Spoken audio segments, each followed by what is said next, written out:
बिस्मिल्लाहिर्रहमानिर्रहीम। Ninth science 2.4 और question number 1 का फोर्थ पार्ट हम करने जा रहे हैं। लॉज ऑफ एक्सपोनेंट्स को यूज़ करते हुए हम इस क्वेश्चन को सॉल्व करने की कोशिश करेंगे। आइए चलते हैं। First of all we have to find LCM of 81। 81 का एलसीएम क्या आएगा?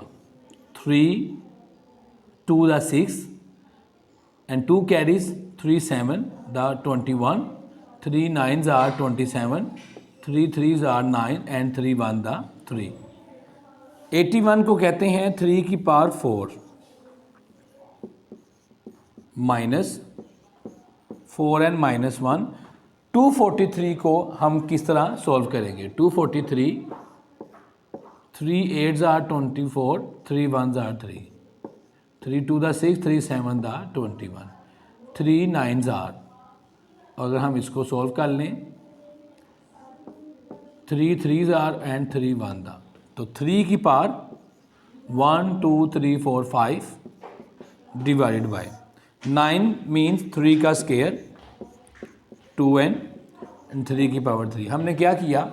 हमने इस पूरे क्वेश्चन में जो जो वैल्यू 81 गिवन था, 243 गिवन था, 9 गिवन था, हमने इसको क्या कन्वर्ट कर लिया? 3 की पावर्स में। जब हम 3 की पावर में कन्वर्ट करते हैं तो हमारे पास आंसर आएगा 3। 4 को n से मल्टीप्लाई किया 4n प्लस 5। क्यों? क्योंकि ये बेसिस क्या थी? सेम थी, इसलिए इनके एक्सपोनेंट्स को हमने ऐड कर लिया। माइनस 3 की पावर 4n माइनस 1, इसकी बेस भी सेम है 3 3, तो पावर को हमने ऐड कर लिया डिवाइडेड बाय 2 2s are 4, इसकी बेस भी सेम है, पावर को हमने ऐड कर लिया। अब अगर हम बात करें इसके नेक्स्ट स्टेप की, तो हमारे पास आंसर आ चुका है। हमारे पास आंसर आया है 3 की पावर 4n प्लस 5 माइनस 3 की पावर 4n, 5 में से 1 माइनस किए 4 डिवाइडेड बाय 3 की पावर 4n प्लस 3। अब हम अगर इसमें से 3 की पावर 4n को कॉमन लेते हैं तो यहाँ क्या बचा? 3 की पावर 5, यहाँ क्या बचा? 3 की पावर 4, और यहाँ से भी अगर हम 3 की पावर 4n को कॉमन लेते हैं तो बाकी क्या बचा? 3 की पावर 3। अब 3 की पावर 4n को यहाँ से भी और यहाँ से भी हमने कैंसिल किया, तो हमारे पास जो बाकी एक्सपोनेंट बच रहे हैं, दिस इज़ 3 की पावर 5, 3 की पावर 4 एंड 3 की पावर 3। इसको वापस कन्वर्ट करना है हमने वैल्यूज़ में। 3 की पावर 5 को हम क्या कहते हैं? 243। 3 की पावर 4 को हम क्या कहते हैं? 81। और 3 की पावर 3 को 3 मल्टीप्लाई 3 मल्टीप्लाई 3 इज़ कॉल्ड 27। अब अगर हम इसमें से माइनस करें 243 में से 81 को माइनस करें तो आंसर आएगा 162। क्या आंसर आया? 162 डिवाइडेड बाय 27, और इसको 27 में डिवाइड किया तो आंसर आया 6, एंड 6 इज़ आवर आंसर। हमने इसमें 81 को और 243 को और 9 को 3 की पावर में कन्वर्ट करके क्वेश्चन सॉल्व करने की कोशिश की है। अब हम इससे नेक्स्ट क्वेश्चन करने जा रहे हैं।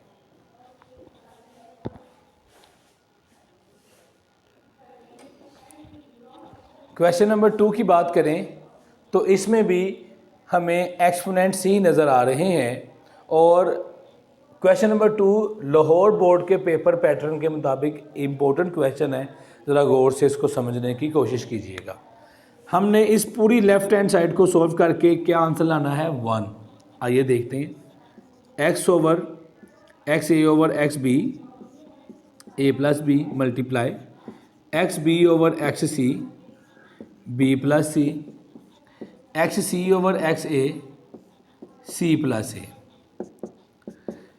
अगर बेसिस सेम हो और वो दोनों बेसिस आपस में डिवाइड हो रही हो तो मैथमेटिक्स के लॉज ऑफ एक्सपोनेंट्स के अकॉर्डिंग उनकी पार्ट्स को माइनस कर दिया जाएगा। X a minus b, x b minus c, x c minus a. हमने इनकी पार्ट्स को चूँकि ये दोनों बेसिस डिवाइड हो रही थी तो हमने इनको पार्ट्स को माइनस कर दिया है।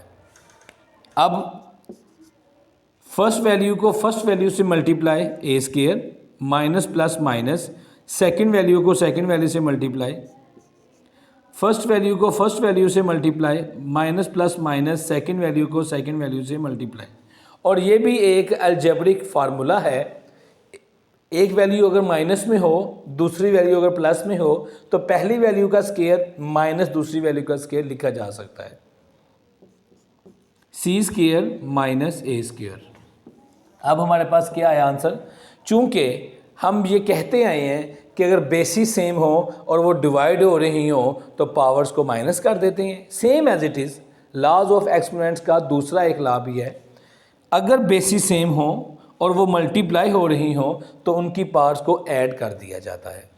तो पहली वैल्यू में पार क्या थी, a square minus b square, इसको ऐड कर दिया गया, b square minus c square add कर दिया गया, c square minus a square.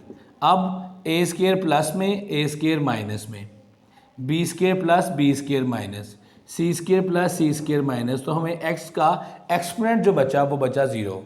और आप सब जानते हैं किसी भी बेस का एक्सपोनेंट अगर 0 हो तो उसको 1 के इक्वल हम लिखते हैं, और चूंकि हमें 1 ही चाहिए था, this is our right hand side. हमने लॉज ऑफ एक्सपोनेंट्स को सोल्व करते हुए क्वेश्चन नंबर 2 भी कर लिया। अब हम क्वेश्चन नंबर 3 के फर्स्ट पार्ट की तरफ चल रहे हैं।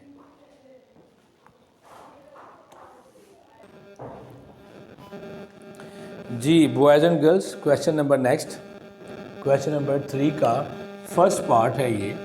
इसमें भी हमने लॉज ऑफ एक्सपोनेंट्स को ही यूज़ करते हुए इस क्वेश्चन का आंसर निकालना है। 2 की पावर 1/3 मल्टीप्लाई 27 को हम क्या कहेंगे, 3 9s 3 3 एंड 3 1, 3 की पावर 3 1/3 60, 230 215 3 5 एंड 5 1, 2 का square multiply 3 multiply 5 1/2, 180 290 245 315 3 5 and 5 1, 2 square 3 square multiply 5 power 1/2, 4 2 का स्क्वायर माइनस 1/3 एंड 9 3 का स्क्वायर 1/4। हमने इन सब के एक्सपोनेंट्स में इनको कन्वर्ट कर लिया है। Now we are going to solve powers.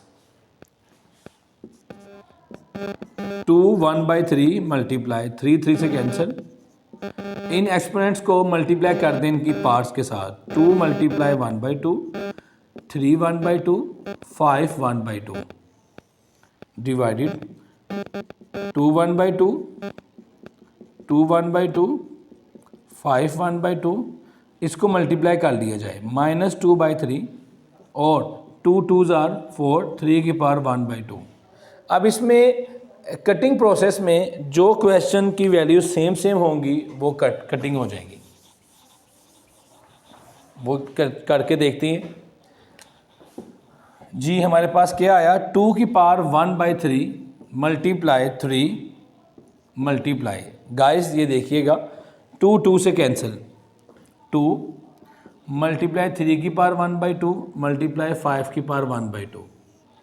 आगे देखते हैं, ये 2 2 से कैंसिल, ये भी 2 2 से कैंसिल, 2 मल्टीप्लाई 3 मल्टीप्लाई 5 की पावर 1/2 मल्टीप्लाई 2 की पावर -2/3 और मल्टीप्लाई 3 की पावर 1/2।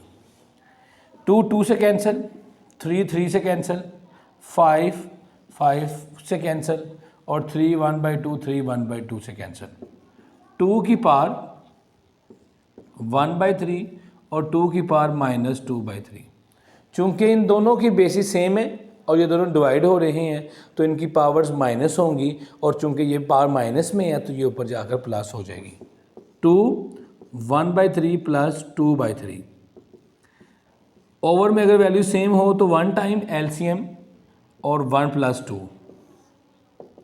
2 की पावर 3/3, 3 1 दा 3, 2 की पावर 1 को 2 ही कहते हैं। तो हमारे पास अगर हम एक्सपोनेंट्स को सॉल्व कर लें, एक्सपोनेंट्स के बाद हमारे पास जो वैल्यू बची उन दोनों वैल्यूज़ चूँकि वो ओवर में थी, बेसिस सेम थी, तो इनकी पावर माइनस में ऊपर जाकर क्या हो गई प्लस में। ओवर में वैल्यूज सेम हो तो 1 टाइम लिखते हैं, ऊपर वाली वैल्यूज़ वैसे ही, तो वो आंसर आ गया 3/3 एंड 3/3 मीन्स 1 एंड 2 की power 1 is called 2। Thank you very much.